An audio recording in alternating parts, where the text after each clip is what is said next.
khabar semua pagi ni? Baik, doktor. Baik. Okey, semalam kata silap semalam ke dulu semalam ke saya ada masukkan satu video di dalam e-learning.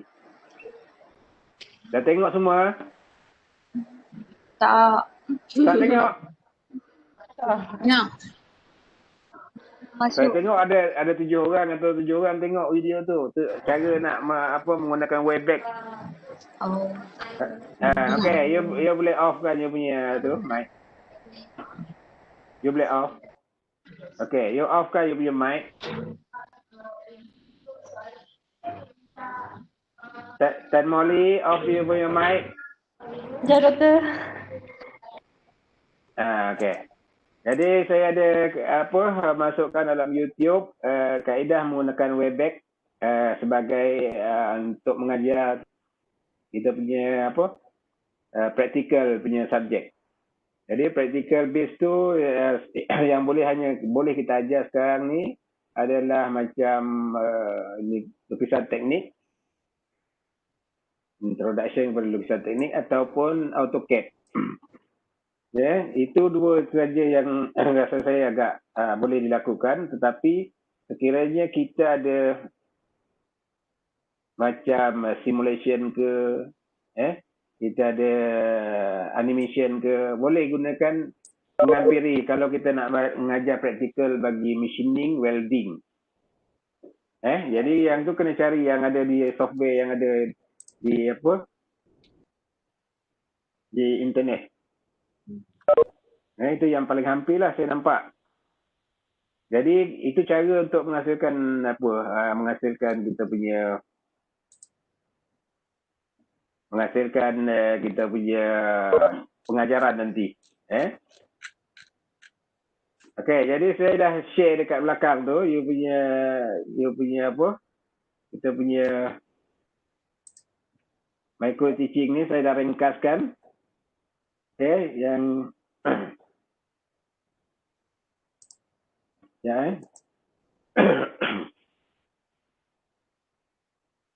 Okey, ada dua saya bagi tu. Saya bagi yang satu dalam bentuk mind map dan satu lagi dalam bentuk index.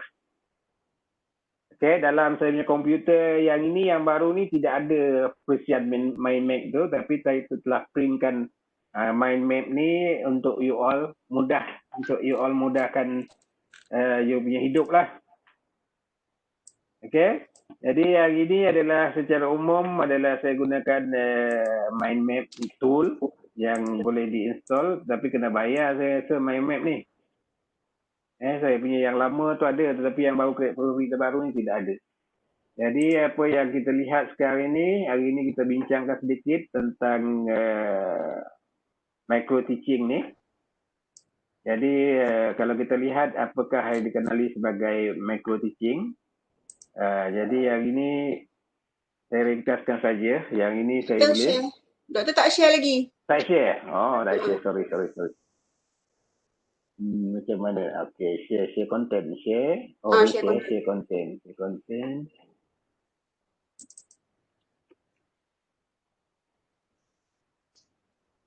Okey, jadi yang ini nampak Okey, nampak. Yang ini adalah daripada mind map. Perisian mind map.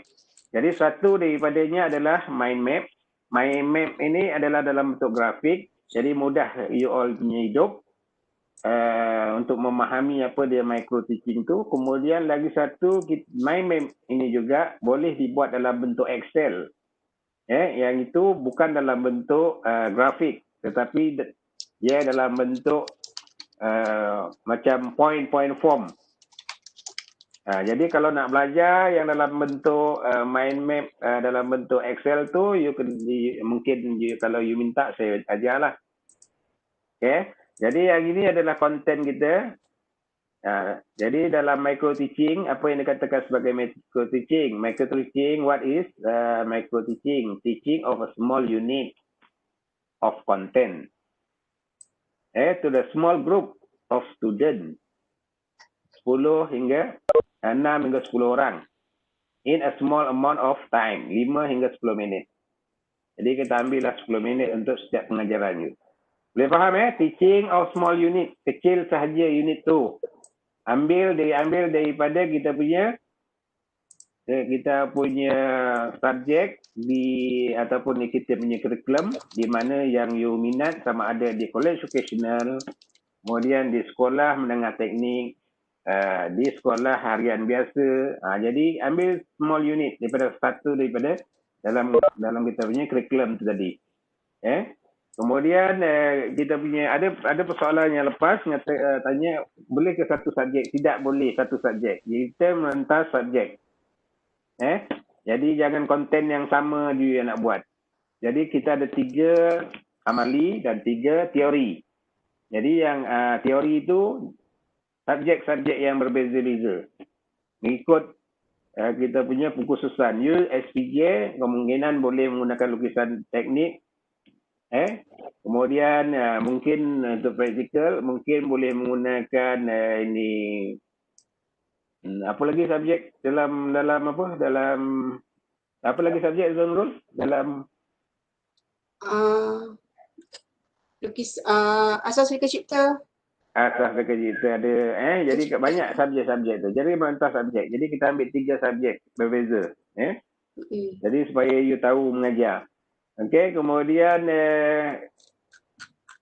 to train inexperienced student teacher for acquiring teaching skill. Jadi kita nak train you sebelum you pergi latihan mengajar. Saya pun agak khawatir jugalah pasal dari segi praktikalnya, terutamanya yang berkaitan dengan workshop, you tidak ada pengalaman. Pernah tak you masuk workshop machining, welding, pneumatik, aircon? Pernah masuk?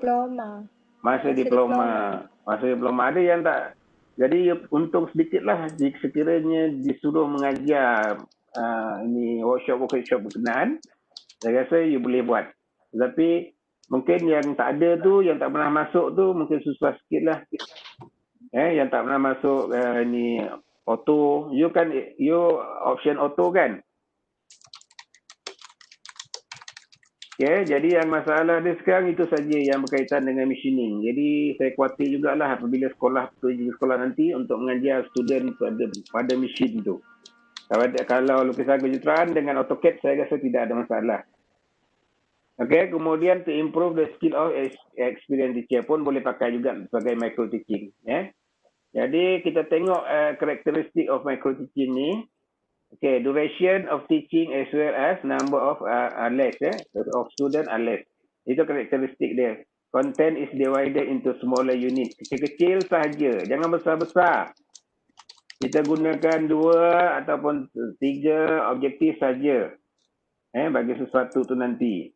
Jadi yang tu nanti saya akan tunjuk daripada kita kenal dahulu dengan apa yang dikatakan sebagai micro teaching ni. Kemudian only one teaching skill is considered at a time. Jadi maksudnya kalau boleh satu teaching skill lah kemungkinan apa yang kita nak buat tu, penyoalan ke apa benda semua. Bagi satu soalan ataupun satu objektif. Kemudian provision of immediate feedback, mahukan kita nak dapatkan feedback yang sama ada kita ni bagus ke tidak mengajar. Jadi kita akan di-observe. In micro teaching cycle, there is a variety of replanning, kemudian reteaching and re-evaluation. Jadi you boleh dinilai semula. It put a teacher under a microscope. Maksud dia under microscope tu ia sentiasa dipantau oleh penyelia yang ada dekat bahagian belakang. Segala you punya kesalahan akan diperhatikan. Kemudian problem of discipline can be control. Jadi kalau you ada disiplin, masa disiplin kita boleh kontrol sebelum you pergi latihan mengajar yang sebenar. Micro teaching ini part of latihan mengajar. Okey. Jadi setakat tu okey Boleh on kan dia punya apa? Tolong jawab seorang. Boleh Okey doktor. Jadi faham yang itu jangan panjang-panjang, yang besar-besar, kecil-kecil saja.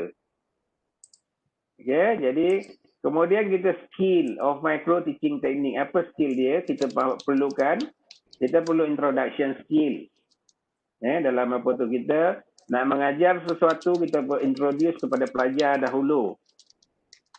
Okay, yang ini kita akan pergi secara lebih detail lagi introduction skill ni. Kemudian kita boleh apa dia introduction skill ni? Kita perlu establish rapport with the learner. Maksud dia kita kenal siapa kita punya learner, kemudian kita cuba membina rapport dengan mereka. Kita tengok kesesuaian dia macam mana. Kalau pelajar yang di bahagian kelas ujung dengan pelajar yang di bahagian kelas hadapan, memang itu macam satu stigma lama yang mana pelajar-pelajar di ujung ni kata-kata pandai, tetapi pelajar-pelajar yang bahagian ujung nanti kita katakan kurang pandai. Jadi kalau boleh cikgu janganlah beranggapan macam tu. Establish rapport dengan learner ni ada yang kadang-kadang yang bahagian ujung tu kita perlukan kaedah yang lain. Kita nak mencari keserasian. Kemudian linking with the past experience. Jadi maksud dia kalau pelajar-pelajar tu kita nak mengajar sesuatu tajuk, contohnya kita nak mengajar tajuk, bagi satu contoh. Bagi satu contoh kelas, saya dah minta minggu lepas carikan apa, bagikan satu contoh yang you pernah cari. Tin Molly boleh bagi tahu contoh? Mereka ada tulis dekat chat tu, Doktor. Chat. Dekat chat dia ada tulis senarai subjek yang dia nak masuk, cadangkan. Nak tengok dia you punya apa mana tak nampak. Dekat atas, Doktor pergi letak cursor kat atas, dia akan keluar chat. Dekat chat. Okey. Tekan chat. Okey, lukisan 3.5, kempalan arka dan gas, pemotongan plasma. Jadi ini okey, mata pelajaran praktikal. Okey. Kita tengok ni teknologi mekatronik, sensor dan transducer. Ini adalah untuk menservis alat-alat domestik komponen asas. Teknologi mekatronik, sensor dan transducer ni lebih kepada praktikal kan? Ini teori kan? Siapa yang buat tadi tu? Saya punya. 3.5. Ini lebih teori kan? Dia teori. Dia untuk teori. Teori. Banyak teori dengan 5. Mesti peralatan ni. Sakinah, subjek teori teknologi kimpalan. Okey, pengenalan. Okey. Jadi kalau teknologi kimpalan lah contohnya, apakah pengalaman yang kita boleh link with the past experience ni? Di manakah kita dapatkan, ada tak hubungannya past experience? Kita nak ngajar teknologi kimpalan ni. Okay, jawab siapa yang tulis tu? Ada ke? Syakina?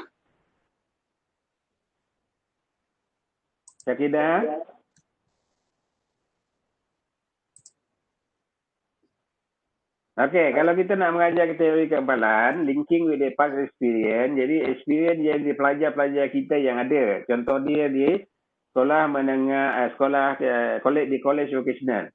Jadi, kalau past experience dia, saya rasa dia macam tidak pernah menggunakan timpalan ini, ataupun past experience ini dia hanya boleh melihat.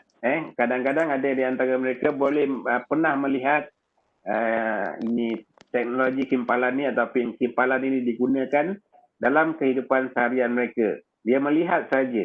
Jadi kita boleh touch dekat sana bahawa mungkin you boleh bawakan satu video, you tunjuk orang tengah sedang mengimpal. Jadi maksud dia yang kita boleh tanya, yang ini apa sebenarnya? Jadi kalau mereka kata itu welding ataupun itu kempalan, maksudnya mereka memang telah ada past experience. Okay, jadi yang itu dia punya apa? Mungkin di bawah masa introduction kita boleh bawa sedikit video pendek. Okay, ataupun kita edarkan gambar. Edarkan gambar yang mana gambar berkenaan menunjukkan orang telah sedang membuat welding. Tetapi agak sukar sikitlah, ataupun kita lekatkan kat bahagian depan. dekat kelas bahagian depan, gambar tu perlulah dalam bentuk color supaya nampak welding tu punya color. Kemudian link between introduction and main part. Jadi maksud dia kita introduction ni dengan apa yang kita nak ajar tu ada kaitan. Jangan nak ngajar welding tetapi you ngajar, you tunjukkan kuih keria. Kuih keria, kuih apa ke, jadi tak ada kaitan. Okay, kemudian use appropriate device, teknik, questioning macam mana kita boleh question, kemudian kita boleh storytelling, recitation, kemudian kita example, kita boleh gunakan gambar, boleh semua dekat situ. Supaya sampai kepada kita punya tajuk, timpalan tu. Okay. Okay, sekarang skill of probing question. Jadi kata kita kena bagikan ke question tu. Kita nak menyoal.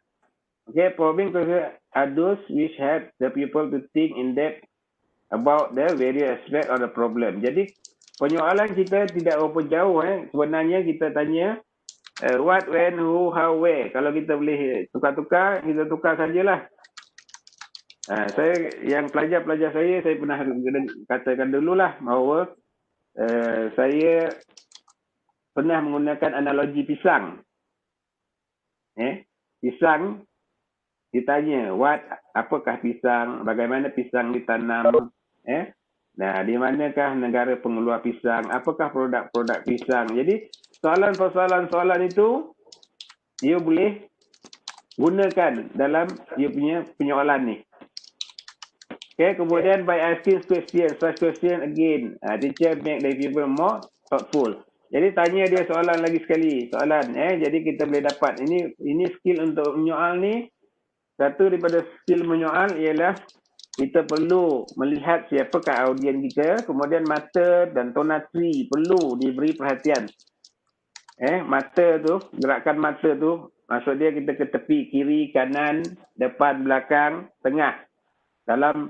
Imagine dalam bilik kelas, mata kita biasanya memandang kepada sebelah kanan, sebelah kiri, bahagian depan, kanan, kiri, bahagian belakang dan bahagian tengah.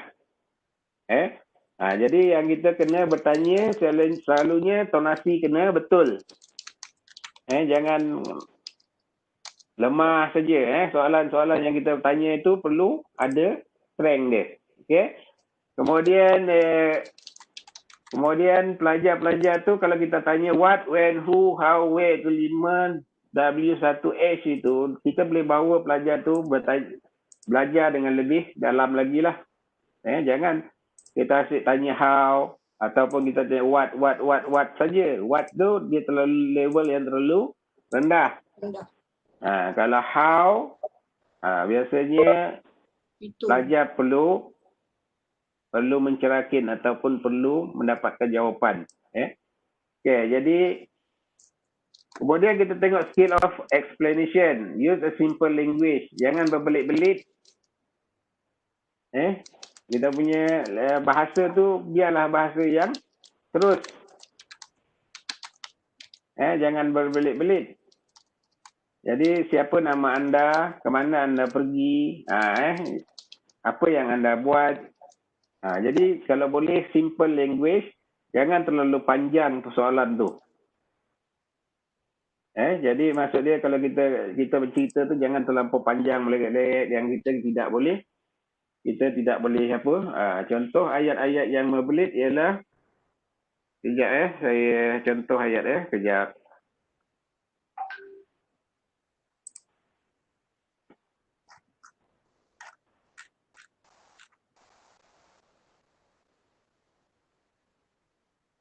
Contoh ayat berbelit mana saya ada tulis dekat sini.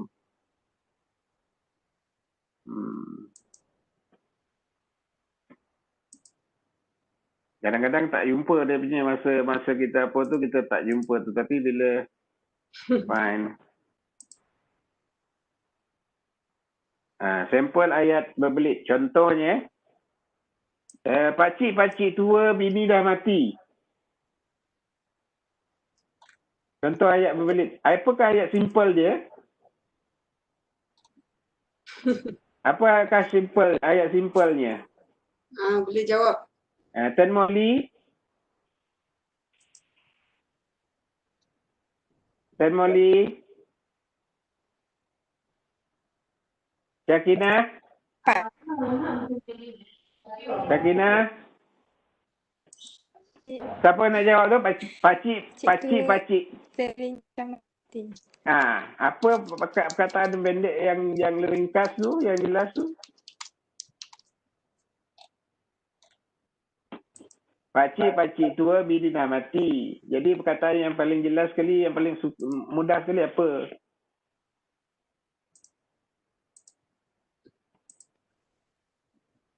Isteri Syakina kepada ada, pakcik sudah mati. Ayat tu, pakcik tua bini dah mati, maksudnya pakcik duda lah. Ya, pakcik duda. Betul? Betul. Okey, contoh lagi satu kuih bakul dibuat dengan cara memanaskan air dalam periuk. Wap dari air memasakkan kuih bakul. Apakah ayat tu yang paling mudah sekali? Kuih bakul kukus. Pandai pun. Jadi dia punya ayat yang pendek ni adalah kuih bakul dibuat dengan cara mengukus. Nampak tak beza dia? Nampak. Itu di antara kuih bakul, kemudian air teh. Macam kata air teh lebih gula. Air teh lebih gula. Teh? Tak dengar sangat. Manis. Tak ada. Teh manis. Dah itu sajalah. Teh manis. Faham tak kelas? Manis. So macam dia secara ringkas. Ya, tetapi maksudnya yang betul. Jadi bila you buat ayat, nak explain tu, you tanya apakah bahasa yang paling mudah sekali. Simple, terus, direct. Dalam explanation. Jadi lagi satu, should be in sequence. Jadi kita nak mengajar tu sepatutnya satu demi satu lah, sequence satu. Mengikut aturan yang logik. Should be according to age, experience and mental level of people. Jadi maksudnya sekarang ini kita tahulah pelajar kita masih kanak-kanak. Pelajar kita di sekolah menengah tu masih dikategorikan bawah 18 tahun, masih kanak-kanak. Segala perlakuan mereka adalah perlakuan kanak-kanak. Kanak-kanak ni suka bermain. Jangan you ambil serius sangat. Boleh kelas? Okay, kemudian skill of stimulus variation. Jadi dalam pengajaran dan pembelajaran, teacher atau guru perlu masa kita bukan kita duduk saja dekat depan. Bukan. Teacher perlu bergerak. Selalu dia menerangkan tu supaya pelajar-pelajar tak tidur di bahagian belakang. You kena gerak ke depan, ke kiri, ke kanan. Kemudian teacher gesture. Jadi kat situ kita punya pergerakan badan, muka, tangan. Jadi kita kena pandai kontrol. Kemudian change in voice. Jadi maksud dia kita punya suara kita perlu ubah-ubah. Jangan satu tone saja. Jadi pelajar pun mengantuk daripada pagi sampai ke petang. Pelajar pun mengantuk kalau tak ada tonasi tinggi, tonasi rendah. Kemudian kita focusing. Kita fokus betul-betul. Kemudian change in the interaction pattern. Jadi interaction pun penting di antara pelajar dengan guru. Dia akan interact. Jadi macam mana kita interact? Dia ada dua, verbal dengan non-verbal interaction. Verbal punya interaction maksud dia kita suruh dia jawab. Non-verbal interaction kita pandang biji mata dia. Kita pandang biji mata pelajar berkenaan. Jangan asyik menulis dekat papan hitam atau papan putih. Pelajar bercakap dengan papan putih, itu satu kaedah dia salah. Menulis sambil bercakap dekat papan putih. Jadi itu masalah. Kita menulis dahulu sampai habis, kemudian baru kita terangkan. Jangan bercakap dengan power putih. Okey, kemudian posing. Jadi posing tu kita ada masa kita pause. Pause terutamanya adalah objektif. Kita ada objektif. Di akhir pelajaran ini pelajar akan dapat apa? Mengetahui, kalau kita katakan tadi, welding, mengetahui jenis-jenis kimpalan arka contohnya. Jadi kalau contoh kimpalan arka, contohnya ada berapa jenis? Ada banyak kimpalan arka, ada berapa G, 2G, 3G, 4G, contohnya lah. Jadi di antara pasal jenis tu tadi ada kimpalan arka, jadi ada 4 jenis contohnya. Jadi maksud dia dekat situ, di antara satu jenis adjektif dapat mengenal pasti kimpalan arka 4G, 3G, 2G. Jadi kita pause di antara penyampaian ataupun objektif yang kita nak tadi. Kemudian student physical participation. Jadi maksud dia boleh juga pelajar-pelajar ni panggil pelajar tu, maksud dia kita satu daripada contohnya adalah bila kelas dah hampir pukul 2 ataupun dah hampir pukul 1, pelajar kebanyakan dah mengantuk, jadi kita suruh dia bangun sekejap buat exercise contohlah. Jadi maksud dia sekarang buat exercise, angkat tangan. Jadi itulah di antara yang stimulus kita boleh apa. Kemudian skill of blackboard writing. Jadi guru mesti menulis. Jangan asyik duduk atau gunakan sekarang ni kebanyakan nak guna LCD. Boleh guna LCD. Tetapi bukan 100% LCD. Asal guru kena buat tadi kita punya ada kat variation kat atas tu. Kalau LCD duduk saja. Dekat sekolah tidak boleh duduk Tolong ambil perhatian. Cikgu tidak boleh duduk di meja masa time pengajaran. Kalau pengetua lalu, memang dia bermasalah lah. Okey, kemudian skill and blackboard writing ni size and alignment. Maksud dia kita ada papan putih tu, kita kena align. Kalau papan putih tu panjang, kita bagi kepada 3 side. 3 part. Part yang pertama, part 2, part 3. Jadi bila kita nak balik kepada kita boleh yang kita yang bahagian kiri tu, kita boleh padamkan dulu. Yang part yang kedua, bahagian 2 jangan padam, bertiga jangan padam. Macam itulah dia berurutan. Okey, jadi dekat situ alignment, kita kena tahu kat mana kita nak melukis, dekat mana kita nak menulis. Kemudian highlighting main point, highlight kan apa-apa penting, poin-poin penting.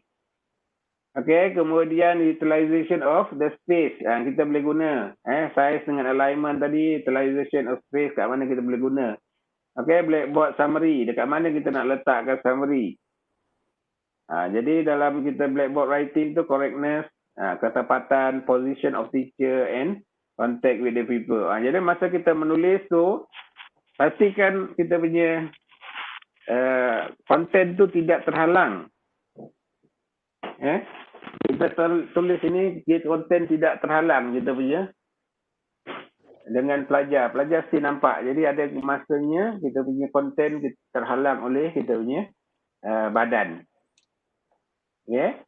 Jadi yang itu dia kata blackboard writing. Jadi yang ni kena carilah bahan yang lebih apa. Kemudian skill of achieving closure, maksud kita nak penutup. Question and statement by the teacher related to consolidation of the major point covered during the lesson. Opportunities provided by teacher to the people for linking the present knowledge and the past knowledge. Opportunities provide. Dekat sini adalah skill. Macam mana kita nak menulis. Jadi nak menutup. Buat penutup. Jadi masa kita dah mengajar, biasanya kita nak buat penutup pengajaran ini, kita balik semula kepada objektif pengajaran kita. Apakah objektif dia? Jadi maksud dia, kita tutup balik berdasarkan kepada kita punya objektif. Jadi bila kita nak apa, kita tanya dengan pelajar. Kita buat penyoalan. Jadi penyoalan tu dalam bentuk boleh dijawab dalam bentuk verbal dan boleh juga dijawab dalam bentuk penulisan. Maksudnya kita bagi kertas ringkas ke apa benda, mereka akan tulis. Jadi selalunya kita akan tutup berdasarkan kita punya persoalan kajian, kita punya objektif yang awal tadi. Okay. Jadi yang kemudian kita tengok di situ nanti kita akan ada di akhir pengajaran kita akan ada feedback. Jadi maksud dia feedback tu datangnya daripada mungkin datang daripada you akan dinilai ataupun dipantau oleh dua orang, iaitu guru pembimbing dan guru pensyarah pembimbing. Pensyarah pembimbing kemungkinan saya atau lain-lain atau Nurul ke apa benda dia akan membimbing you berdasarkan kepada yang ini. Pensyarah ni biasanya lebih bersama you. Pensyarah pembimbing akan lebih bersama you all. Ini guru pembimbing kan banyak. Berapa persen lebih kurang 70-30 macam tu. Jadi yang pensyarah pembimbing akan datang 2 atau 3 kali lah. Jadi mereka akan memberi information, helpful information or criticism that is given to somebody to see what can be done to improve our performance. Jadi maksud dia guru tu bukannya nak punish you ataupun nak hukum you, tetapi dia akan beri kita punya pandangan dia berkenaan dengan kelemahan yang perlu kita perbaiki untuk kita pengajaran yang akan datang. Jadi kat sini kemudian success of micro-teaching depend on the feedback. Jadi feedback tu tujuannya untuk improvement. Jadi kita boleh katakan by supervisor, video tip, film sebagainya lah. Jadi yang itu important dengan feedback tu. Jadi feedback kalau tidak ada guru pembimbing, tidak ada guru apa, kemungkinan you boleh mengambil inisiatif untuk rekodkan you punya pengajaran. You boleh record, kemudian you tengok balik apa kesalahan you all. Jadi inilah adalah advantage of micro teaching. Jadi focus on sharpening and develop a specific teaching skill and eliminating error. Jadi error ni ada, bukan tak ada. Jangan kata tak ada error. Yang dah lama pun ada error, tetapi error tu kita under control. Jadi boleh buka ni under control. Kemudian it enable understanding of behavior important in classroom teaching. Jadi kita faham apakah behavior atau tingkah laku terutama di dalam kelas. Tingkah laku di dalam kelas kebanyakan saya rasa banyak lebih kepada tingkah laku pelajar. Jadi untuk memahami itu behavior tu kita boleh lihatlah teori-teori tentang behavior manusia. Apakah teori kata tentang behavior, sifat sikap manusia dalam kelas. Kemudian it increases the confidence of the learner teacher. Jadi maksudnya teacher tu bila dah micro teaching dia akan lebih confident masa nak pergi ke sekolah ataupun dalam latihan praktik dan seterusnya menjadi seorang guru. Okay, it is a vehicle of continuous training for both beginner and senior teacher. Jadi yang ni micro teaching ni boleh juga dijadikan sebagai instrumen untuk teacher-teacher senior, guru-guru teacher yang senior, untuk memperbaiki lagi, memantapkan lagi dia punya pengajaran dan pembelajaran. Kemudian provide expert supervision and constructive feedback. Jadi yang guru akan bagi constructive feedback, pensyarah akan bagi constructive feedback daripada supervision, penyeliaan. Jadi penyeliaan ni akan bergantung pada pelajar berkenaan. Kalau pelajar tu ada menghadapi masalah, membuat masalah, saya rasa lebih akan ada lebih session untuk pemantauan lah. Kalau kurang masalah, jadi kuranglah supervision tu biasanya lah. Jadi kemudian kita lihat sedikit tentang instructional strategy. Instructional strategy yang boleh diambil saya just letak dekat sini ni dalam micro teaching. Salah satunya you boleh gunakan ini direct instruction, kemudian instruction overview, kita boleh explicit teaching, mastering lecture, kemudian drill and practice, compare and contrast, didactic question, demonstration, kemudian ada guide for reading, listening, viewing. Jadi maksudnya ini adalah direct instruction. Jadi kita bagi masa kita apa tu, itulah kita boleh gunakan drill practice. Drill practice ni banyak gunakan dalam pengiraan subjek ataupun dalam kita punya welding drills. Kita boleh gunakan drill practice. Maksud dia practice. Kemudian dalam kita nak mengajar mikir tadi, kita boleh gunakan demonstration. Jadi dalam bengkel biasanya banyak demonstration. Kemudian di dalam teori dia banyak lebih guna boleh compare, boleh contrast. Kemudian ini indirect instruction. Ini problem solving. Kita bagi satu masalah kepada dia, kemudian suruh dia solve kan. Jadi contohnya enjin, kalau you dalam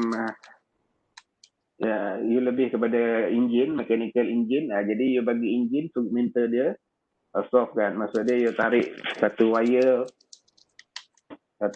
tak berfungsi, you tarik, kemudian suruh dia betulkan. Itu pun problem solving lah. Kemudian case study, kita bagi satu case, kemudian dia akan study. Reading for meaning making meaning. Jadi reading for meaning ni maksud dia, kalau you baca novel, adakah you berfikir masa baca novel?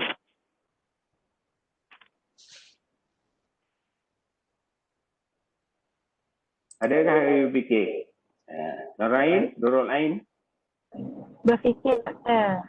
Masa baca novel fikir?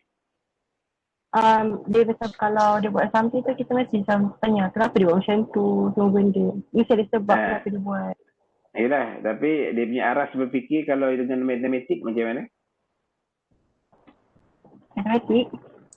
You belajar matematik dengan you membaca yang macam katakan, kalau membaca research paper lah contohnya, kalau you baca buku yang tentang pembelajaran dengan baca novel, aras kita berfikir tu mana tinggi? Membaca yang pelajaran tu. Yang pelajaran tu lebih tinggi aras dia kan daripada membaca novel. Jadi reading for meaning ni maksud dia kita sesuatu tu tadi, kita contoh yang ayat saya bagi tadi tu. Contoh ayat saya bagi tadi apa proses ayat. Contoh yang ayat saya bagi tadi, kuih bakul dibuat dengan cara memasakkan air dalam periuk. Uap dari air memasakkan kuih bakul. Jadi kita berfikir ini sebenarnya apa ya? Maksud dia kat situ kita fikir apa maksudnya perkataan ni. Bila kita baca ataupun kita mula berfikir secara lebih dalam, kita akan dapat ini adalah proses. Perkataan tu adalah proses. Kita boleh gunakan kuih bakul dibuat dengan cara mengukus. Itu adalah proses. Jadi kadang-kadang orang menulis kataan panjang-panjang tetapi sebenarnya apa maksudnya? Jadi kita kena buat makna. Jadi kalau you buat makna dalam bacaan tak banyak, dia ada proses, dia ada metod ataupun kaedah. Kemudian ada apa lagi?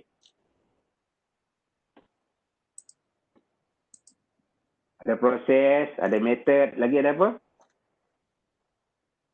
Metod atau kaedah, ada lagi apa?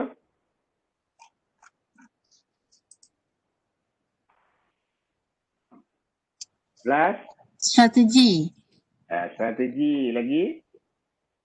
Teknik. Prosedur, lagi? Lagi? Ayat yang saya bagi tadi adalah proses kan? Ataupun prosedur. Jadi dia panjang tapi sebenarnya maknanya adalah prosedur. Maknanya adalah proses. Maknanya adalah advantage. Okay, maknanya apa? Jadi itu yang dikatakan reading from reading tu. Jadi satu ayat kadang-kadang satu paragraf ayat meaningnya satu je. Jadi selalunya kalau orang yang apa dia baca satu paragraf demi satu paragraf, ini maksudnya apa? Ya. Kemudian reflective discussion. Jadi maksud di sini kita reflect apa sebenarnya, kita bincang.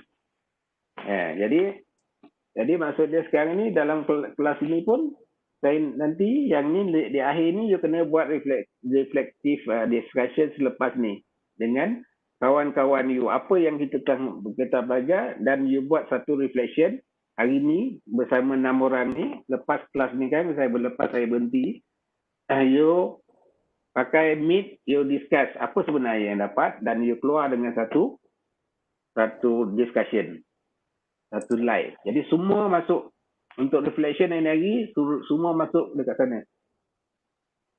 Boleh kelas? Boleh kelas? Boleh. You buat discussion berkumpulan. Kalau you ada 6 orang, 6 negeri, apakah hari ini yang kita belajar? Gambarnya saya dah bagi ni semua. Dan you reflective discussion tu, you setiap lepas kelas ni, you kena masukkan dalam kita punya group ni lah. Reflective ni, berkumpulan. Dia masuk dalam kita punya apa ni, WhatsApp ni, berkumpulan untuk ni, reflective discussion. Boleh Okey, kemudian concept formation. Concept formation ni apa? Concept formation ni maksud dia kita boleh suruh dia buat, macam contohnya kita nak mengajar kapal terbang.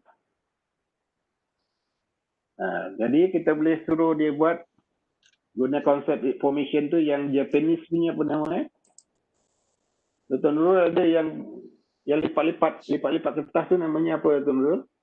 Origami. Origaminya konsep tu pandai, itu bagus sangat.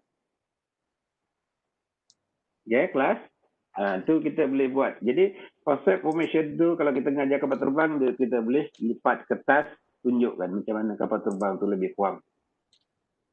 Jadi itu ada kaitan dengan, jadi dalam pembelajaran ni akan melibatkan kita punya minda ataupun kita punya kognitif, psikomotor, efektif. Jadi yang kognitif ni kebanyakan adalah yang berkaitan dengan minda, psikomotor adalah pergerakan tangan, efektif adalah dia punya sikap-sikap dia apa benda semua kat dalam tu.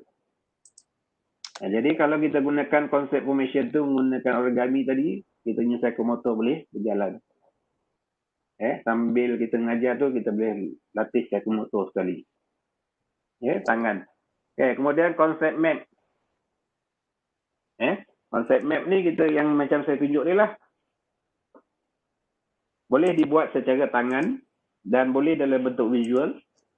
Tangan ni tangan dengan komputer je lah. Kemudian dia bentuk tu boleh jadi visual yang macam saya tunjuk ni. Kemudian yang ada lagi satu yang sebelum ni. Tadi kan ada dua kan, satu sebelum tu. Dia ada dalam bentuk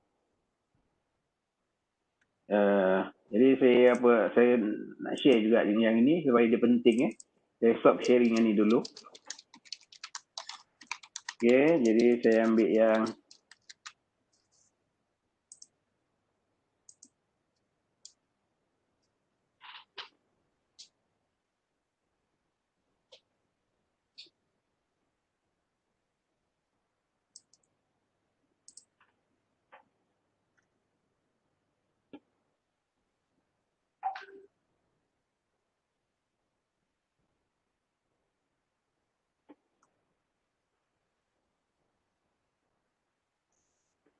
okey, ini nampak kelas? Nampak tak? Nampak. Okey, yang ini sebenarnya adalah dalam bentuk, masih lagi dalam bentuk apa, tetapi dia dalam, bukan kelihatannya macam kita punya yang tadilah, kita punya mapping tu. Jadi kalau apa, saya nak tunjuk juga yang apa ni, yang saya cuba buka Excel dulu sekejap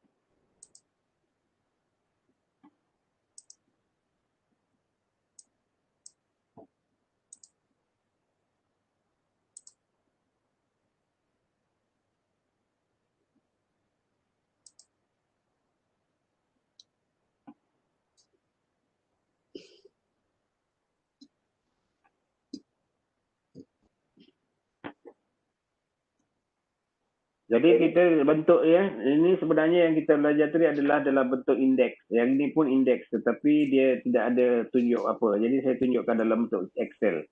Jadi yang indeks tu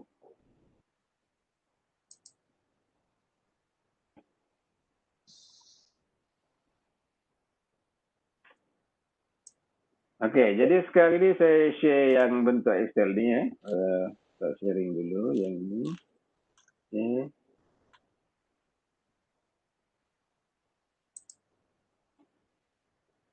Okey, jadi sekarang ni apabila kita lihat dekat sini kalau micro teaching tadi contohnya kita nak ambil direct instruction. Okey, kita letak dekat situ tajuknya. Nampak tak saya punya Excel?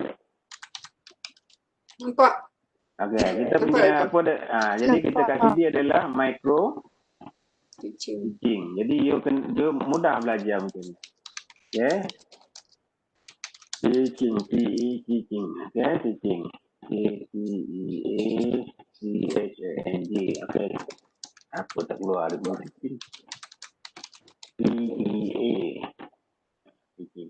Okey, micro teaching. Jadi yang ini you kecilkan kolom dia. Format kolom weight kita letak 3 ke. Okey. Okey, tajuk ni adalah micro teaching. Satu daripadanya adalah direct instruction, betul? Jadi dekat sini direct instruction. Jadi ini dalam bentuk kalau dekat buku ada indeks. Jadi ini pembelajaran. Jadi kita belajar indeks kita punya minda. Okey, direct instruction ni ada dia punya structured overview. Okay, kita tengok sekali dulu. Kemudian yang kedua adalah explicit teaching. Okay, kemudian mastery. Jadi yang ini ada micro teaching. Di bawah ni tajuk adalah. Kemudian satu lagi adalah yang ini adalah instructional strategy. Jadi maksud dia dekat sini micro teaching. Yang ini kita kena insert menggunakan insert senang. Sebenarnya yang ini kita insert. Yang ini adalah instructional strategy. Di bawah instructional strategy.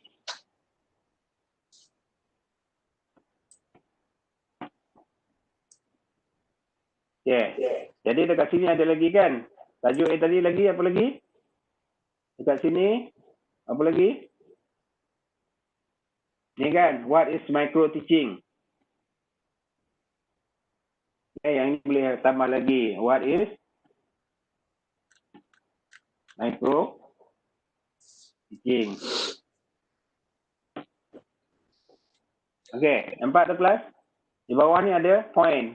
Kalau di bawah ni masih ada lagi point, di bawah ni, dalam ni, kita boleh masuk, ini insert.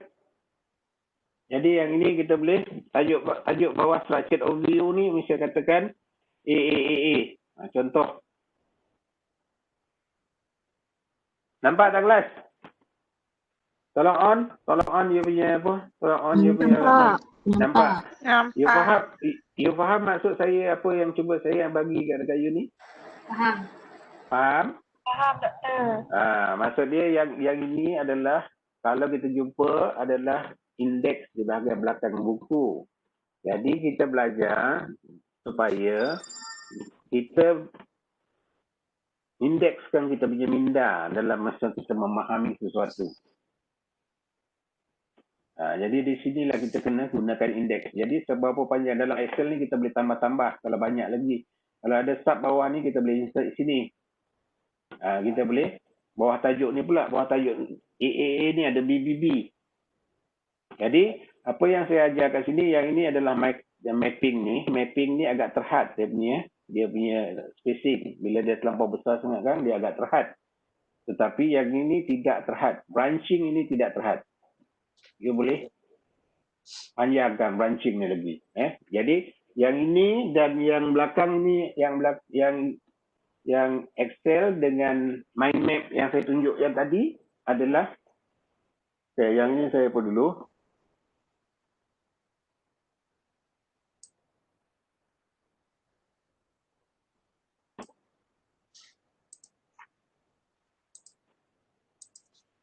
Okey, yang ini tadi sama sebenarnya. Yang ini dalam bentuk grafik. Map yang dalam bentuk grafik. Yang dalam Excel tadi map dalam bentuk indeks. Sebenarnya ini pun sebenarnya indeks. Boleh faham kelas? Okey. Jadi yang ini saya nanti saya cuba bagi tengok saya ada tak. Pasal apa? Saya ada bagi teori saya cuba bagi teori apa?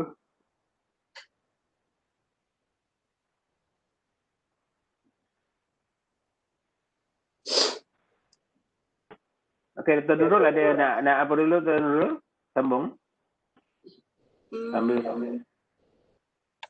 Yang ini dah masuk bahagian buat RPH ke tu belum kan?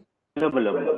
Yang ini kita cuba mengenali pasti dulu yang kita masa dalam RPH nanti kita ada tulis kita punya introduction, kita apa. Yang ini kita mengenal dahulu dalam micro teaching tu sebenarnya kita apa yang perlu kita beri perhatian.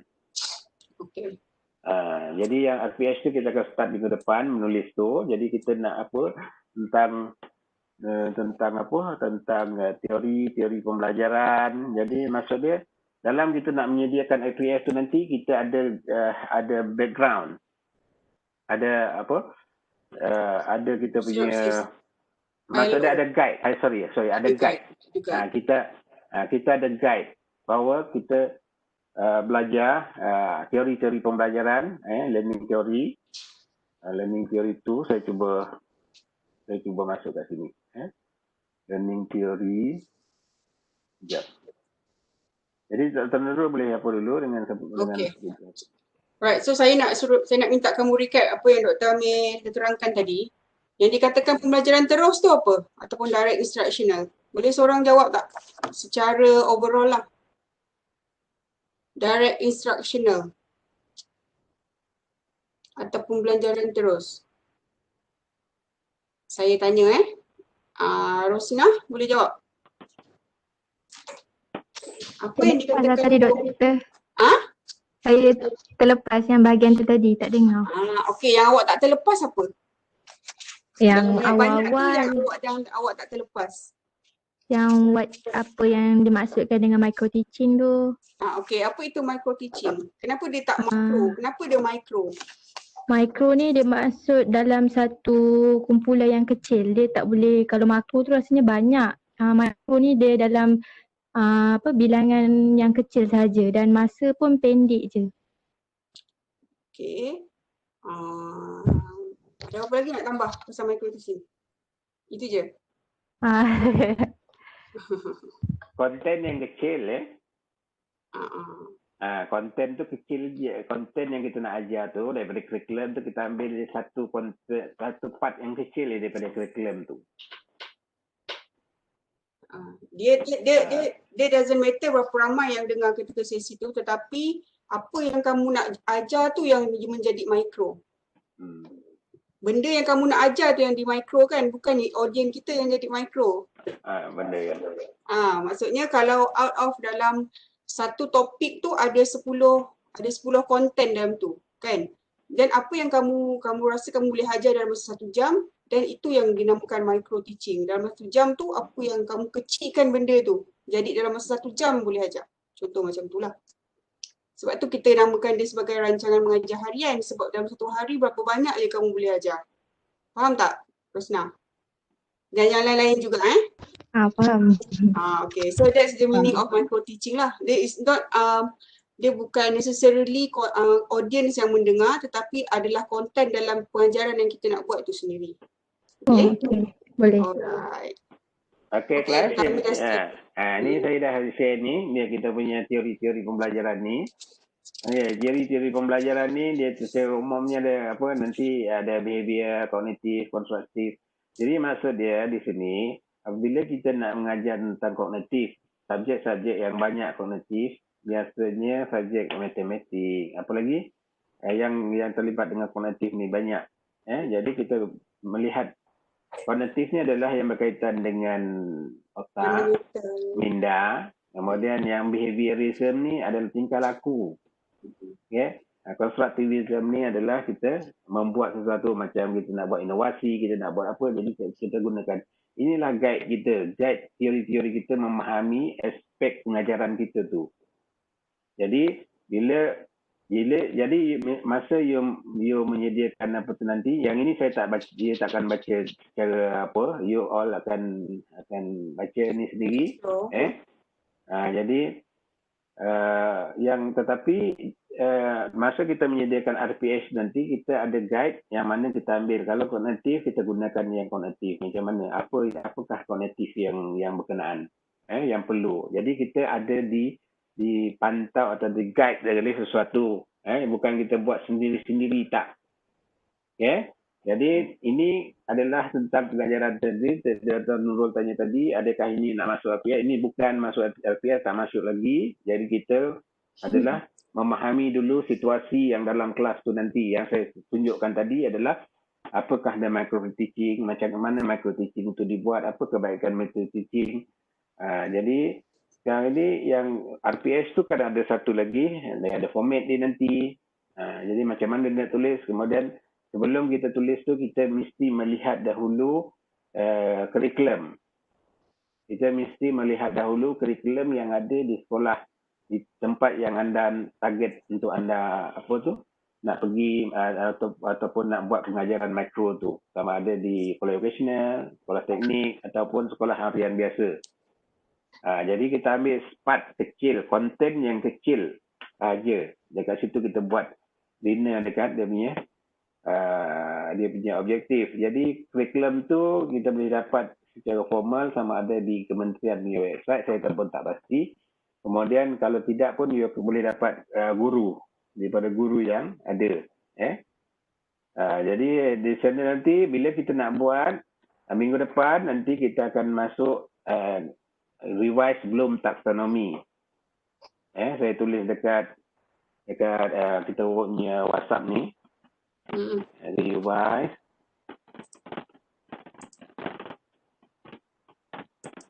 belum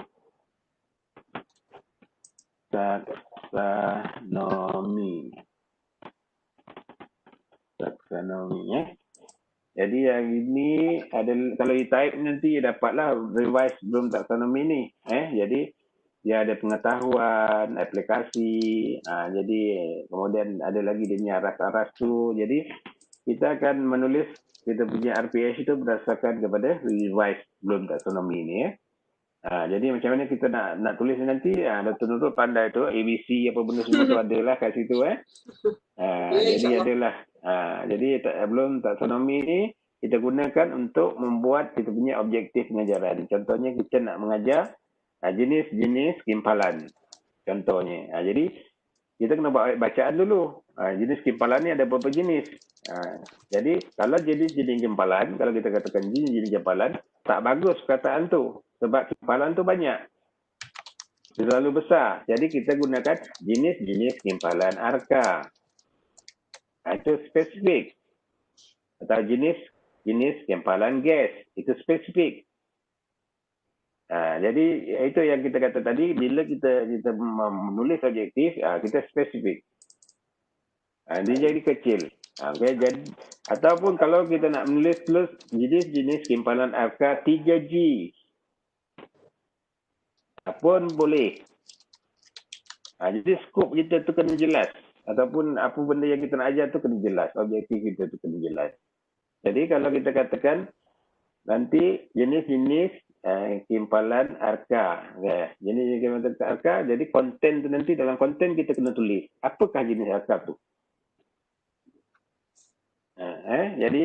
Jadi itu yang nanti kita akan belajar buat tu, dan kalau boleh kita cepat dan kita senang kita nak buat pengajaran tu, kita ada banyak masa untuk buat pengajaran praktikal tu.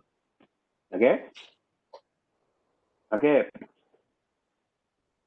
Boleh kelas? Okey, saya nak berhenti kat sini. Sebelum tu saya nak apa dulu bahawa saya nak tahu lepas ni you buat reflektif bersama-sama. Ya, jadi kemudian you hantar dekat kita punya grup. Ya, you hantar dekat kita punya grup ni, WhatsApp group, you punya cooperative reflection.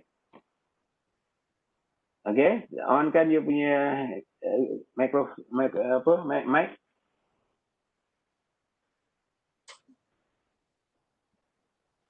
Kelas. Ya, doktor. Okay, boleh you buat reflection, belajar, dapat tak gambar? Dapat gambaran hari ni, pengajaran hari ni? Dapat. Apa kaitan dia di antara yang saya tunjuk tadi, makro, kemudian apa benda dia punya isi-isi penting, kemudian dia punya strategi kita boleh pakai. Jadi dalam masa yang menyediakan RPH tu, nanti saya nak tengoklah komponen-komponen tu ada, nama tu ada, nama-nama yang saya sentuh tadi ada. Boleh kelas? Boleh. Nama yang saya bagi Boleh, tadi betul. tu, nama-nama yang dalam mind map saya tu tadi adalah you sentuh ataupun you sebut. Jadi nampaklah benda tu you dah belajar something. Jangan you yang saya bagi tu tinggal macam tu saja. Teori ni datangnya dari mana, apa benda yang you ambil. Ini you ambil daripada teori mana. Kalau saya tanya you ambil daripada mana ni? Saya ambil daripada teori ni. Jadi kalau kita lihat dekat sini, adalah maksud dia feature movement tu ada, aktiviti kita boleh buat apa, change in voice ada, focusing macam mana. Jadi perkataan-perkataan ni nanti you kena translate lah. Kelas? Dalam LPS itu nanti akan nampak aktiviti, nanti saya bagi lagi aktiviti yang mungkin boleh bawa masuk. Jadi terapkan masa you mengajar tu nanti. Jadi bukan you nak sebut feature moment, tak. Maksud dia masa you mengajar you bergerak. Saya nampak benda tu you dah apply. Ni, yang apa ni you apply.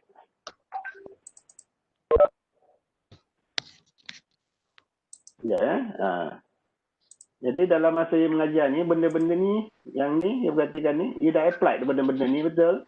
Ni. Ini bukannya perkara yang nak bukan nak di hafal, tak. Yang ini adalah yang nak diamal. Nampak saya punya slide kan? Nampak kan? Nampak. Yang ini nak diamal maksud dia bila kita mengajar, okey. Tahukah anda apakah ini adalah objektif yang perlu kita perlu pelajari. Yang nombor 1 bla bla bla bla.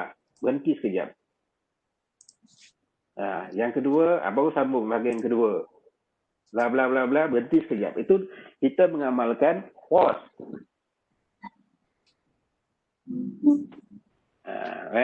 Jadi dekat sini, apa yang saya sebut dekat sini adalah untuk diamalkan, bukan untuk dihafal. Diamalkan dalam pelaksanaan kita, dalam apa tadi, dalam kita nak menilai, nak membuat pengajaran amali itu tadi, pengajaran mikro. Belum kita menulis objektif lagi, besok minggu depan kita boleh menulis. Okey? Jadi saya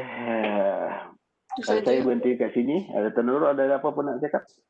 Tak ada benda. Semua dah isi ada. Attendance kan? Dah click on attendance? Betul. Ya. Ya.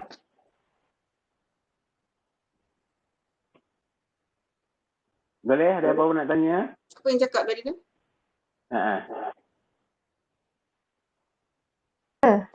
Ya. Nak tanya yang pasal topik tu kan? Ya.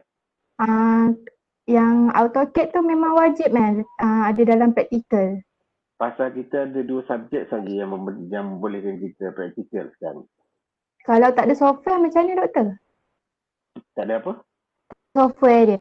Software AutoCAD lah. Tak ada software AutoCAD. Komputer baru ke komputer lama? Komputer lama tapi memang tak ada simpan AutoCAD dalam komputer ni. Pasal apa tak simpan Sebab dulu masa belajar, kita orang belajar AutoCAD tu dekat makmal je. Tak ada install dalam laptop. Ya ke? Ya, Ya, belajar dengan siapa? apa? Ya belajar AutoCAD dengan siapa? Dekat ni lah, dekat Politeknik dulu. Oh, you tak dengar dekat sini. Okay, you cuba type ni. Online AutoCAD. Saya tulis kat sini. AutoCAD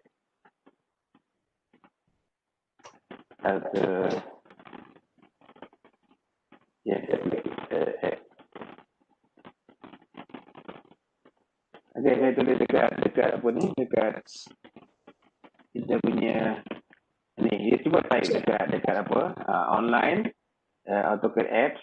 Jadi lagi satu student version.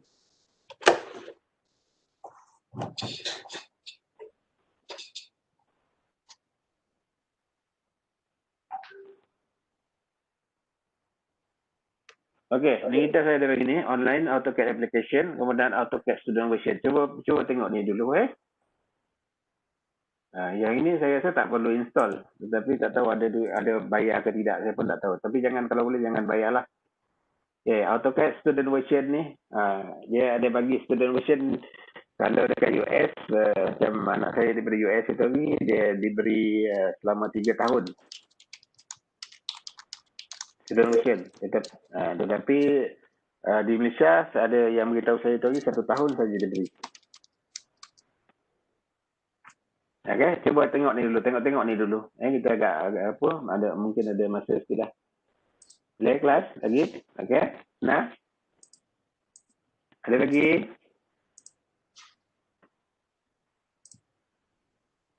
Tak ada Okey, jadi sebelum pukul 1 nanti kan saya nak tengoklah dia punya cooperative reflection kita tu tadi. Jadi kita nak gunakan apa benda yang you kena masukkan dalam kita punya WhatsApp group. Itu sebagai untuk hari ini adalah kumpulan. Boleh Maksudnya mereka perlu hantar satu reflection ke? Ada 6 reflection ke? Satu reflection berkumpulan, dia bincang semua dalam tempoh ni ada sebenarnya dia bincang apa benda tu, dia buat satu reflection. Jadi ke 6 satu reflection saja. Okey. So mereka bincang kat dalam ni lah terus dia boleh bincang dekat sini, boleh. Dan saya akan tinggalkan, dan mungkin Dr. Nurul akan ada sehingga sampai pukul 1. Boleh Okey, Assalamualaikum warahmatullahi wabarakatuh. Okey, kamu berenam, seorang perlu share screen. Maknanya seorang akan jadi tukang type. Bincang-bincang seorang type and then terus upload. Okey, saya tinggalkan Okey, kamu boleh proceed. Sini nanti. Seorang kena Jenaka. Baik. Okey, seorang share screen, tunjukkan satu words, kemudian type. Terus. Satu siap Okey, saya tinggalkan.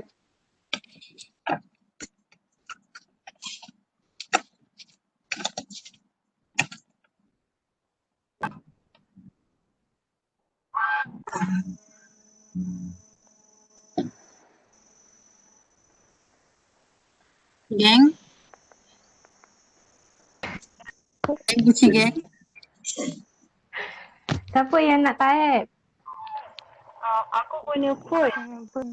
Aku pun phone. Apa yang nak kot? Okey, Zana tahu siapa nak type. Zana, laptop. Ya, aku tahu. Okey, cepat. Korang bagi hadiah aku dah. Sekejap, aku buka Word. Kau tu kita nak buat apa dengan awak tu? Oh, tengok gambar tak dalam group ke? Macam tu? Buat tu hantar kat WhatsApp nanti. Okey Kina. Tak tahu Dr. Amin apa, tak faham. Okey. Tak apa, kita hantar je dalam grup. Ya, sabar. Banyak no.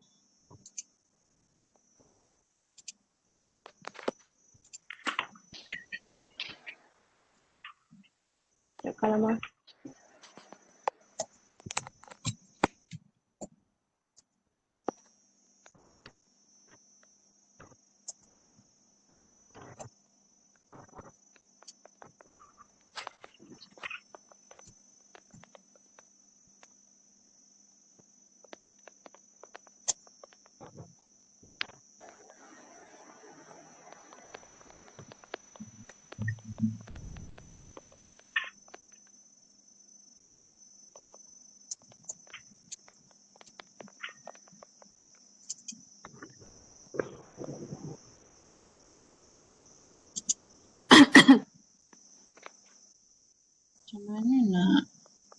Macam mana nak? Sekejap Mana nak? Oh, share content. Okey.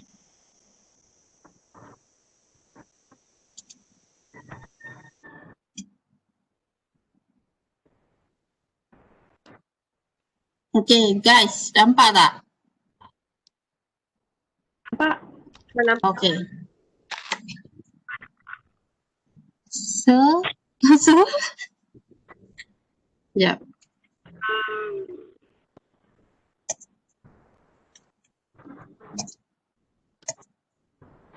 Okay. Okay.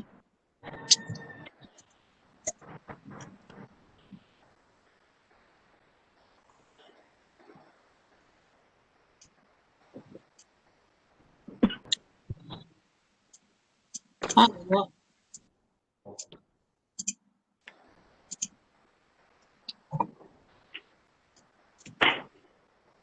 Okay.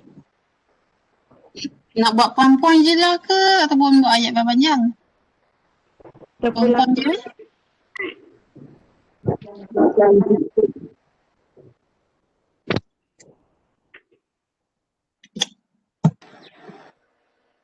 Aku buat poin Boleh. Okay. Cun. Masya Allah, apa ni? Okay. First. Micro teaching. Siapa cakap tu? Saya tak dengar.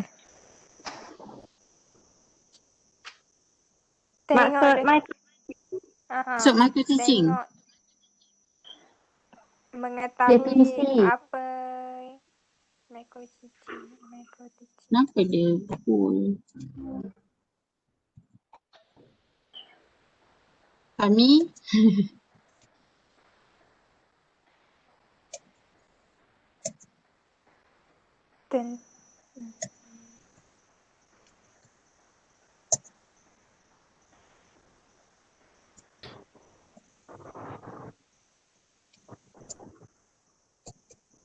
macam tu.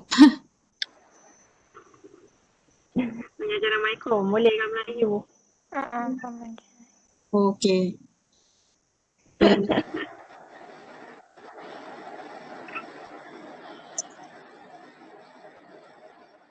Mikro, hantar. Nak buat je.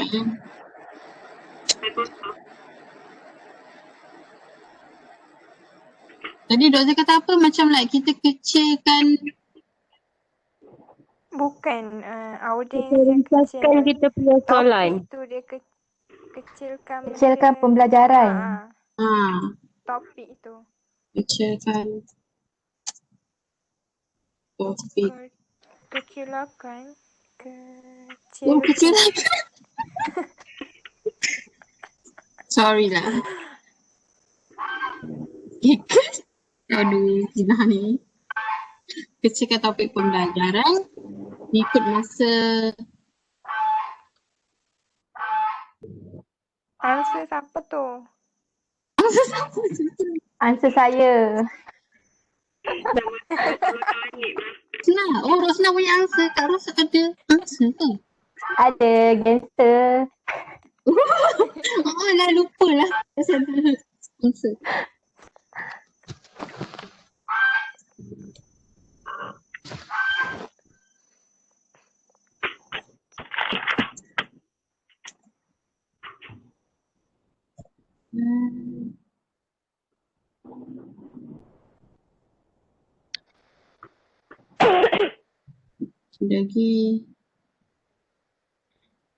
Lagi apa yang doktor cakap kesikan topik lah. Saya cakap tadi, tapi yang Dr. Amir bagi tadi, dia kata teaching kumpulan yang kecil dalam 60 orang, lepas tu masa pun 5 hingga 10 minit. Tapi tadi Jana, Ya. tadi doktor cakap selama 5 hingga 20 minit dengan jumlah siswa sebanyak 3 hingga 10 orang. Saya hantar kat chat.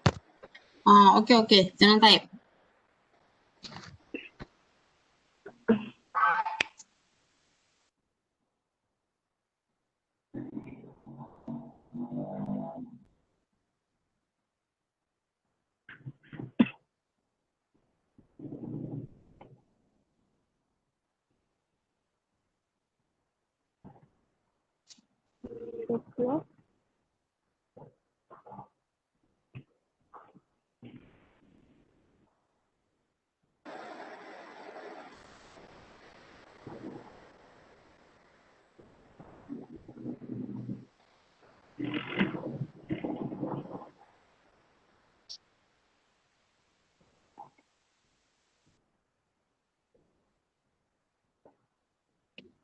Mana si Wan nak hantar? Oh, patutlah gue ingatnya nampak. Kat chat ada. Sorry. Saya dapat. Selama 5 minit dalam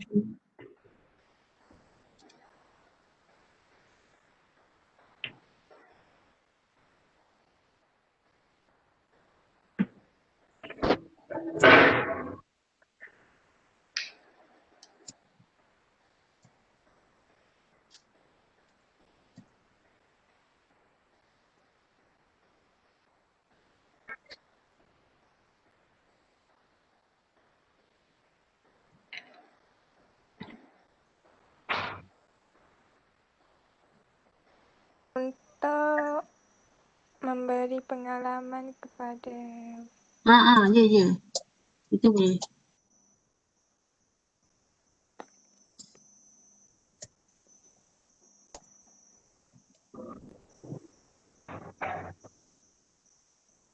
Pada bakal guru. Okey dah. Itu saja. yes. Okey. Lepas tu soalan yang doktor cakap macam tanya soalan yang lebih ringkas dan mudah difahami. Gunakan double questions. Itu yang sekejap ya, mana? Skill and micro teaching techniques. Teknik-teknik mengajar. Oh, wah. Teknik. Selain aku buka. Damn, malu. Tak nampak lah. Tak Tak nampak. Okey dah. Sekejap, Zana nak buka yang Ni dia punya ni. My Map. di mana? Dia cakap karakteristik, ciri-ciri. Kami mengetahui apa ciri-ciri pembelajaran mikro. Ni. Ciri-ciri. Okey. Okey, kami mengetahui. Okey. Alah, kenapa? Biarlah bol, nanti kena unbol.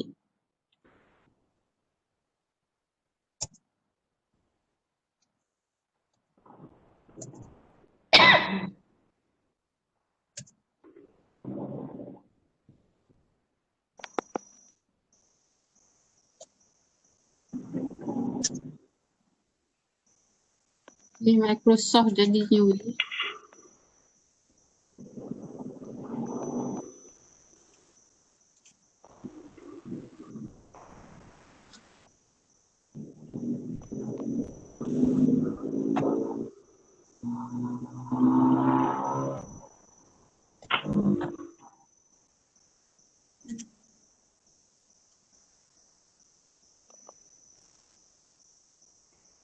Content is divided into small unit.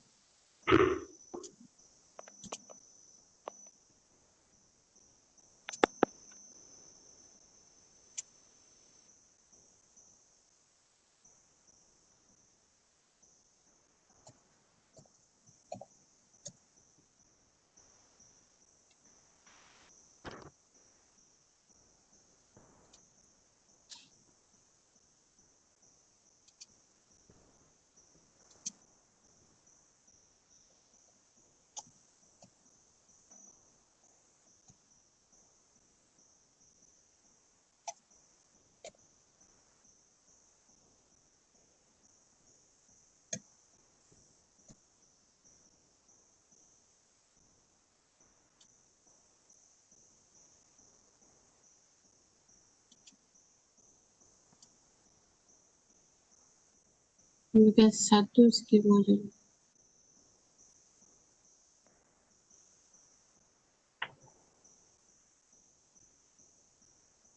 Menggunakan satu skill pengajaran dalam satu masa.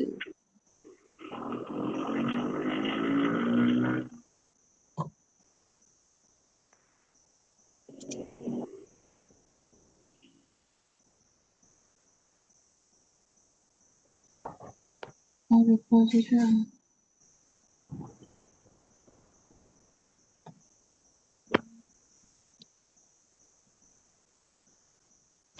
Yang doktor cakap apa tu, yang dia bagi contoh tu macam nak semasa cikgu tulis kat papan hitam, tulis dulu sampai habis baru cakap. Jangan sambil tulis sambil cakap.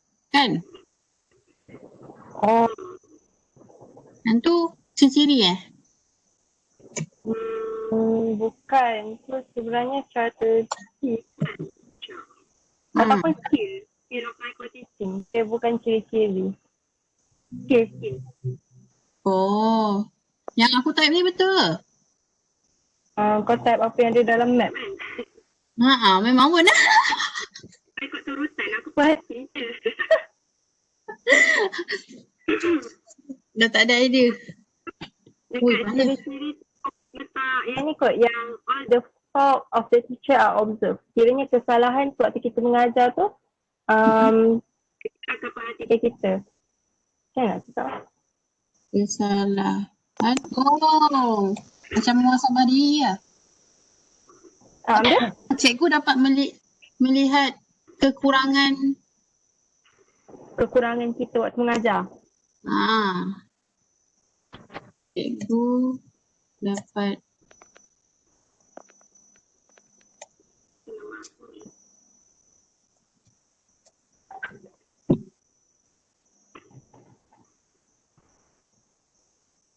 kekurangan dirinya semasa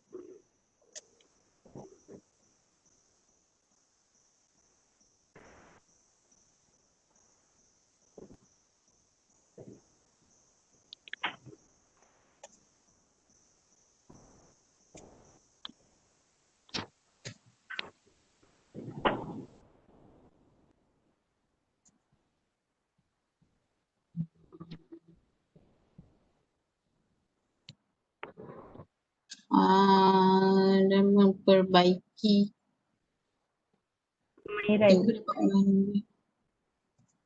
kemahiran mengajar.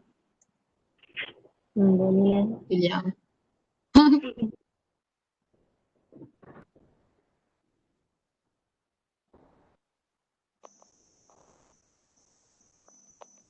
Sisi pengajaran pun. Pelajaran yang cikgu tersebut dapat memperbaiki kemahiran mengajar beliau.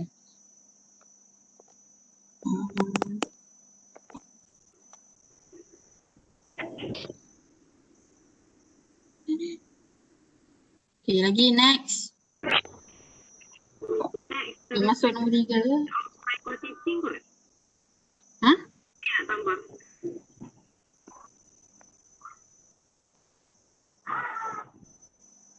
Nampak tak?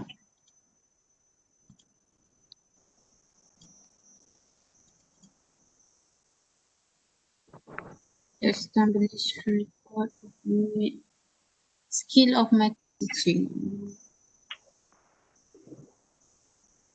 Kalau skill micro teaching ni boleh tak kita just translate je yang BM dia? Introduction skill, skill of probing question, skill of Buat kurungan. buat kurungan. Tadi cakap translate kan. I mean tak payahlah kita nak hurai detail ke skill of micro teaching ni. Tak pun aku rasa kita just tulis apa yang kita faham Dr. Ajar tadi. Contohnya macam yang kau cakap, nak tulis dekat bawah putih tu, kena pastikan tulisan tulisan besar macam tu lah kot. Kena tahu. Tak payah. List je. Kita tak payahlah Tak apa, tuliskan contoh besar-besar satu, ni. Betul.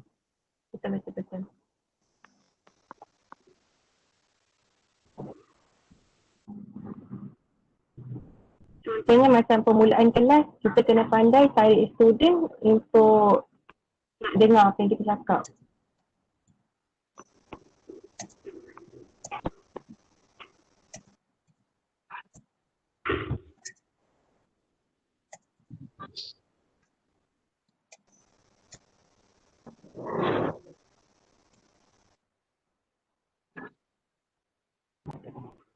Lepas tu guna apa tu? Simple word.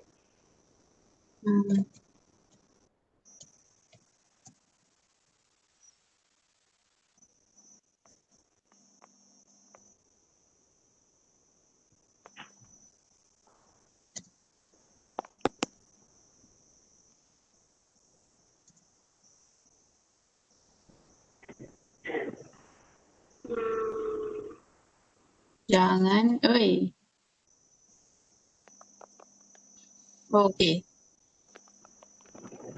Jangan.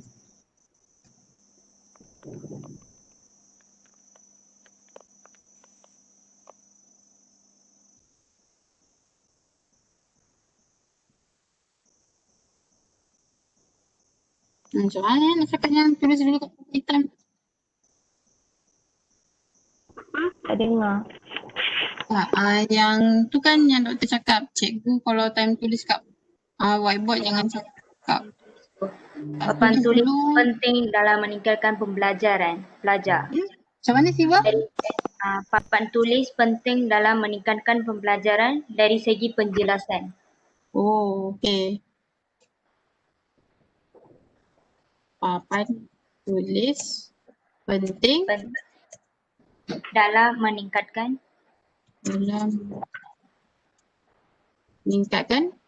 pembelajaran pelajar dari segi penjelasan.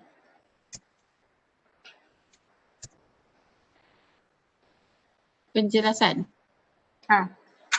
Okey, sure. Okay.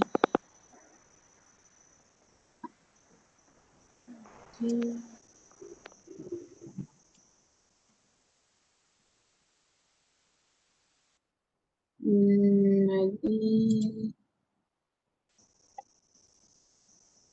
Advantage untuk micro teaching. Advantage. Kelebihan micro teaching. Dapat mengasah bakat.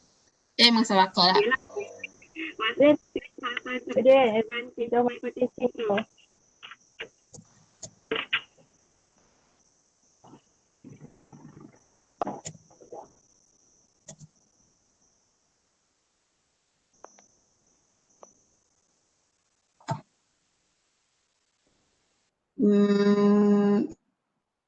Meningkatkan kemahiran.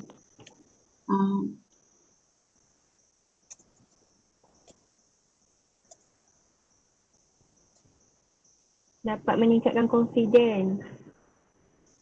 Okay.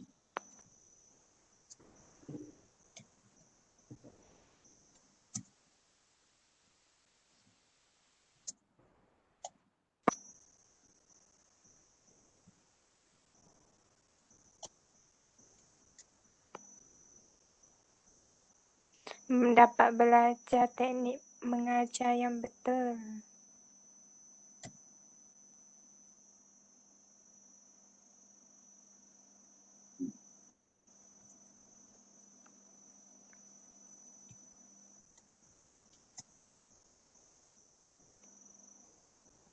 Dapat situasi pengajaran yang realistik kepada guru pelatih. Dapat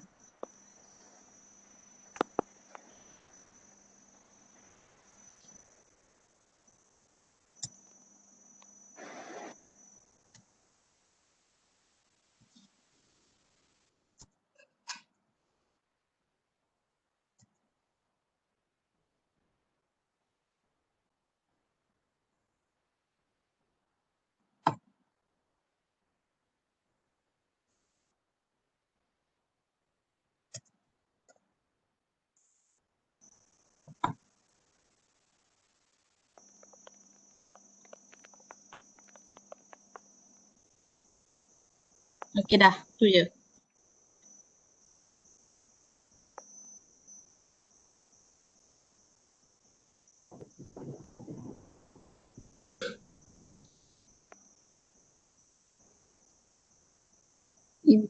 Important of feedback.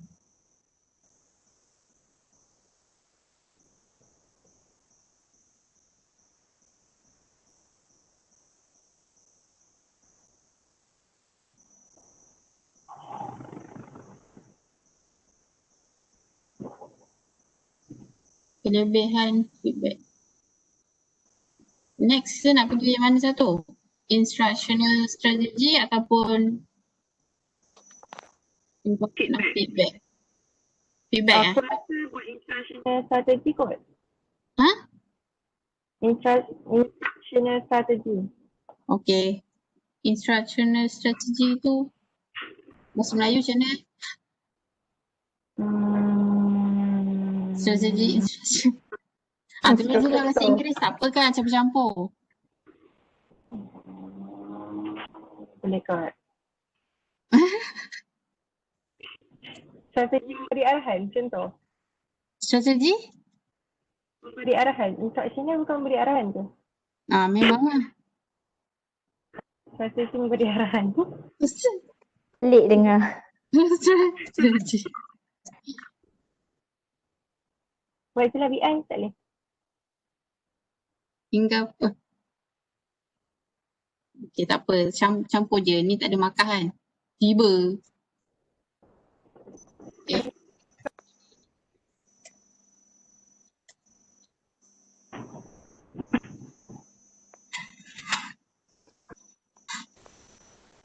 Masya Allah. Instructional strategy.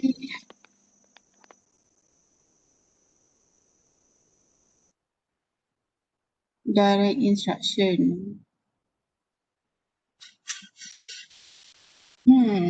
Instructional strategy ni macam general je. Dia macam like kita kaedah yang kita guna untuk mengajar kan. Dia macam ada pecahan lagi kan, direct dengan indirect. Macam tu. Tapi Ambil sikit tak boleh? ambil sikit-sikit je lah. Sekejap lagi dah satu dah. Kita dapat beberapa pecahan. Okey dah, macam tu je lah ayat aku.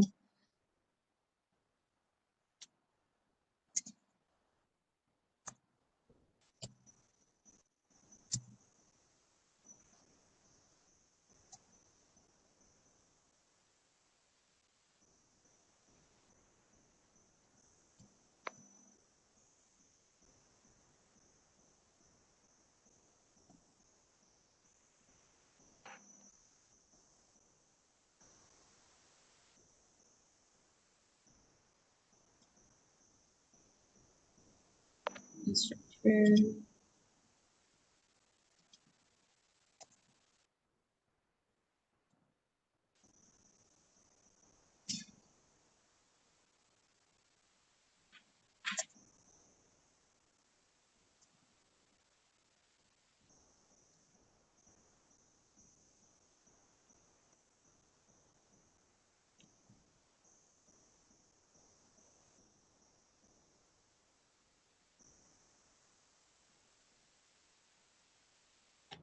Experiential learning.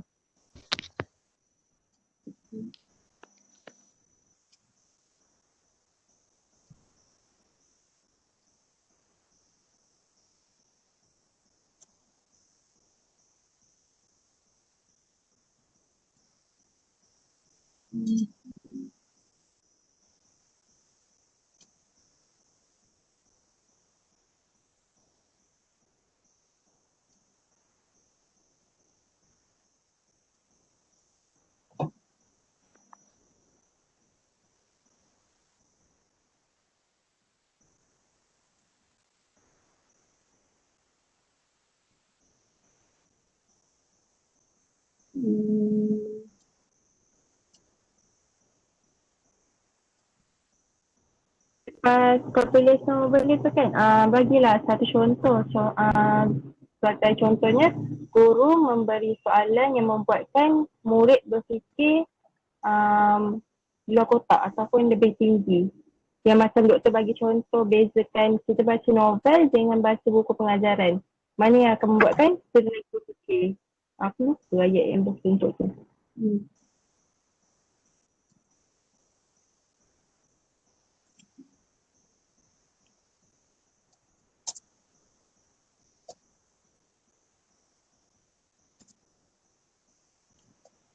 Cikgu,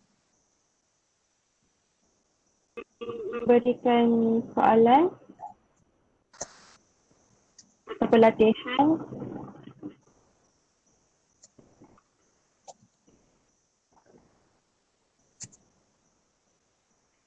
persoalan ataupun latihan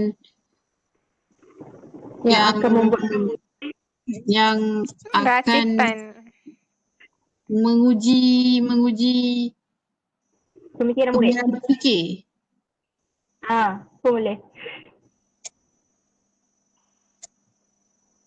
Tahap. Tahap menguji Tahap pemikiran murid.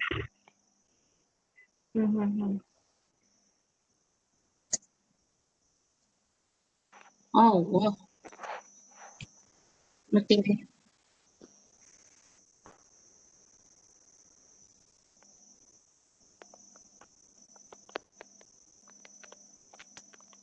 Okay, dah. Lagi ada apa-apa ke ataupun next?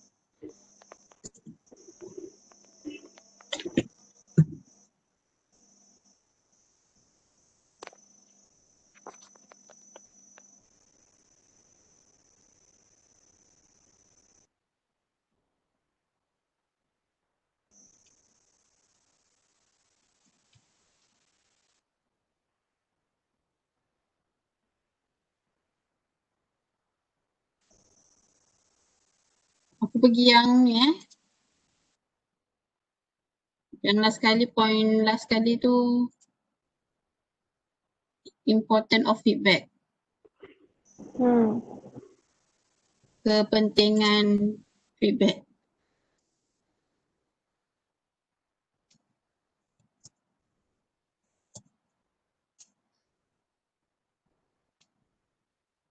Kepentingan feedback memberi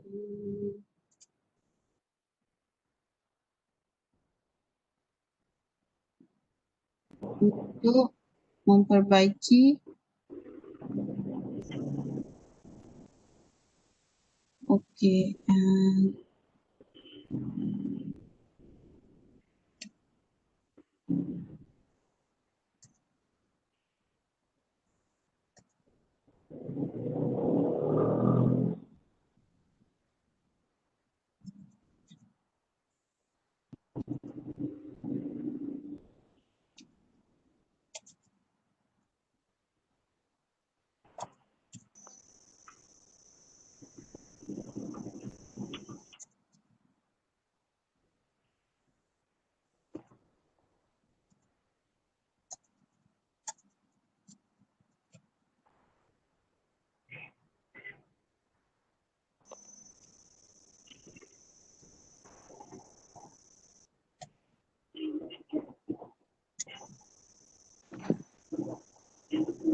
pelajar.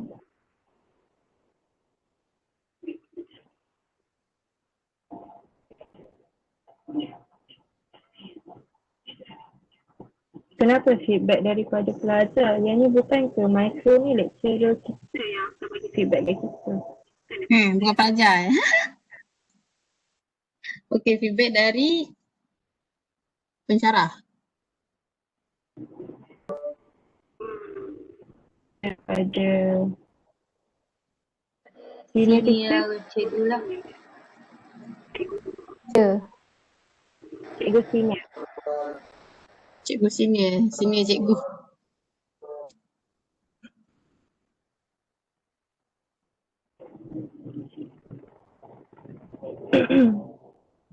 Semakin banyak feedback yang diperoleh, semakin banyak perubahan baik untuk cuba sama ya.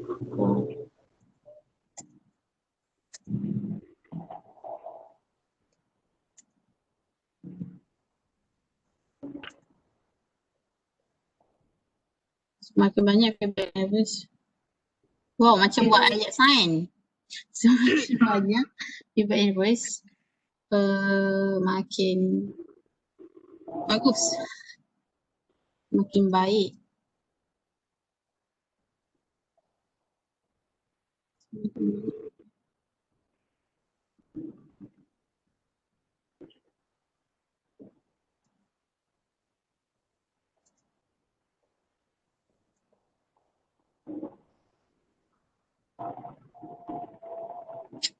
Semakin banyak feedback yang diperoleh, semakin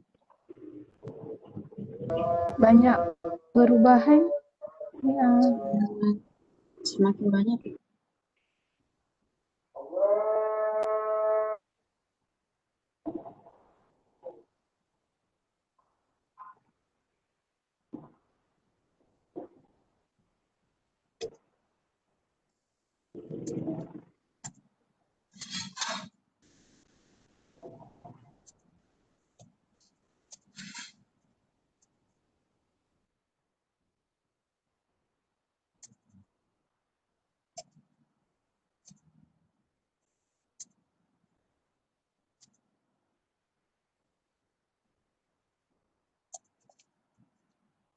Gitu okey tak?